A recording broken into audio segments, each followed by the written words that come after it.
654. We are rolling along with the Capital City Recap on 1320 WILS. I'm Michael Cohen. ADHD, it is rampant. 2012, the Center for Disease Control and Prevention found that about 1 in 10 children, 3 to 17 in the U.S., have ADHD. Millions, tens of millions of prescriptions for children for this condition every single year. Rusty Lozano, director of the Center for Biofeedback and Behavior Therapy, joins us now. It's online. You can find it at onlinebiofeedback.com. Rusty, thank you for joining us. Yes, Michael, how are you? Yeah, good. I mean, this study involves playing video games, how it can help with ADHD. Is that a condition you deal with, too, at the Biofeedback Center? That's 90% of the population that we work with here at our center. And what's interesting is that we actually use video games as part of the treatment. Okay. Now, so when people talk about brain chemistry and we see all these medications being prescribed, do you view ADHD differently then? Or? Yeah, I think that I do view it differently. I view it more from a perspective of functionality. If you consider the brain, and we know enough about the brain to know that different areas of the brain operate at different speeds. Some areas operate like highways, some like school zones, some like main streets. Okay. And oftentimes what we see with these kids from a functional standpoint, that the areas that operate like highways are actually operating like school zones. What does that mean? What areas are operating like highways? What do you mean by that? Well, fast activity. You have some activation in certain parts of the brain that are responsible for faster responses, like let's say the fight or flight mechanism. Okay. You have areas around the frontal lobe that will activate, and you'll execute either a reaction or come up with some sort of a verbalization that's appropriate for the condition. But fight or flight, that's a rare kind of thing, right? I mean, should be, I guess. Are you saying when you have HDAT, you're not responding quickly, you're responding slowly or something? Well, actually, yeah, you actually are responding slowly. So in the frontal lobes, and this is the theory behind ADHD, and from this neurofeedback perspective, the brain is actually slowing down and it's falling asleep, and so it needs to stay. There's another part of the brain that knows that it needs to stay awake, and so it's looking for distractions. It's looking for shiny things. It's looking for something to keep it alert, and that's where the distractibility is coming from. That's interesting. So really, the brain is kind of trying to keep itself from passing out in a sense. That's fascinating. Yeah, exactly. And do you view that as a biological process, or it's something you inherit, or how do you look at it then? Well, I mean, it could be a variety of things. If you look at the studies, I mean, there's some studies have looked at lesions in the brain that might be kind of responsible for that.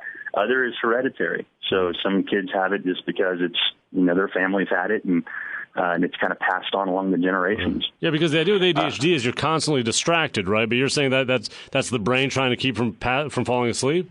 Absolutely, yes, and that's called frontal slowing, and that's where the distraction comes from. So what's happening is these kids are playing these video games, and it's actually elevating the activity in the frontal lobe, so it's stimulating, and so it's exercising. It's almost like being put on a treadmill. So as they're watching these games and animations kind of jump around the screen, there's a processing element that's going on simultaneously, and that's the workout element. So do you think that's why video games are so popular, because people are somehow medicating themselves with video games? Or? That's a really good concept, Michael. That's something that we need to look at. Are they Well, because we see kids. I mean, these kids are playing games sometimes for, from what I've heard, 5-6 hours at a stretch. It's addicting, absolutely. And there's your norepinephrine levels go way up, and your level of activity and prolonged cognitive exhaustion and all of that. The fatigue actually gets worked through, and they have a second wind, and so they can hold prolonged amounts of attention and focus. Yeah, I'm talking to Rusty Lozano, director of the Center for Biofeedback and Behavior Therapy, onlinebiofeedback.com. So, I'm guessing you don't recommend for kids to play video games hours a day, do you? No, I wouldn't recommend it. In fact, we try to deter families from letting their kids play very many video games during the week at all, and just try to keep that for the weekend. Because, you can't, there are other things that need to happen. I mean, that's one aspect that's important, which is, functionality and performance. But others are socialization, social skills, being able to kind of interact with family. So family time needs to be put in there as well. Yeah. So if you have a kid that's... Tell me this, though. It's so prevalent. Does biofeedback resolve ADHD? You know, if you look at some of the principal studies by Joel Lubar, what he did in the early 70s, they were actually helping NASA and pilots who are having cognitive and neurological issues from exposure from jet fuel exhaust. And this man, Joel Lubar, actually went out and he proved that this is an effective approach for ADHD. And so he went out and he built a protocol and researched it. And they started out with cats, and then they worked their way up to kids and adults. And actually, that's where the protocol is at these days. You say jet fuel exhaust was causing astronauts to what, have like ADHD-like effects or something? ADHD effects. They're actually having neurological issues and foaming from the mouth. And so they went in and actually they had known that these guys are doing studies on these cats, and they placed a sensor in a certain part of the brain and they trained these cats. And so when they got approached by this, they exposed the cats that were in the previous study that they had already trained this faster activity called SMR in the brain, sensory motor rhythm. And so then they exposed those cats and then others. And so then the cats that actually were exposed to the jet fuel exhaust started to have convulsions and foaming from the mouth, the same symptoms, except for the cats that actually were involved in a previous study. And he said, this is something interesting.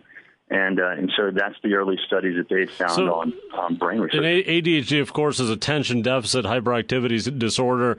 So the kids that show up in your clinic, or the center, I should say, they're probably medicated. That's my guess. Is that do they go off their meds, or how does it all work out? A lot of them do come in medicated, and the parents want to kind of try something different. And some kids some families just refuse to do meds, and they want to try something more natural and holistic. So we get both.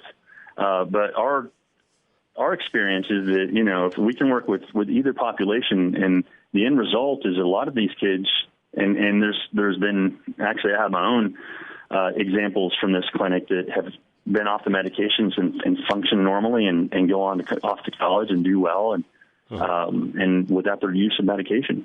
Okay. And so are we basically overprescribing these meds now? And you're saying biofeedback could resolve many of these ADHD cases? I think that there's a healthy balance. It's not all about, non-medication, and it's not all about natural approach. But I do think that there's a healthy median where they both meet.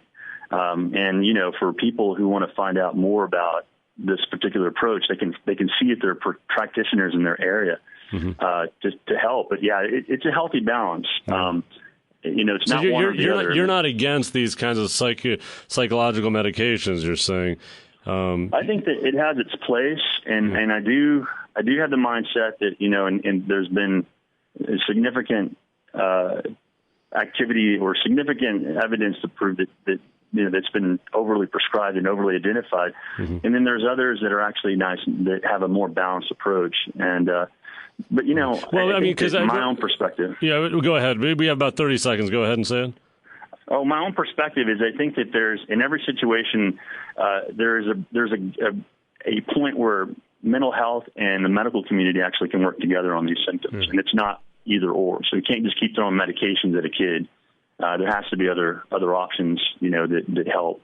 Rusty Lozano, director of the Center for Biofeedback and Behavior Therapy. Find him on the website. It's onlinebiofeedback.com. Rusty, thank you very much.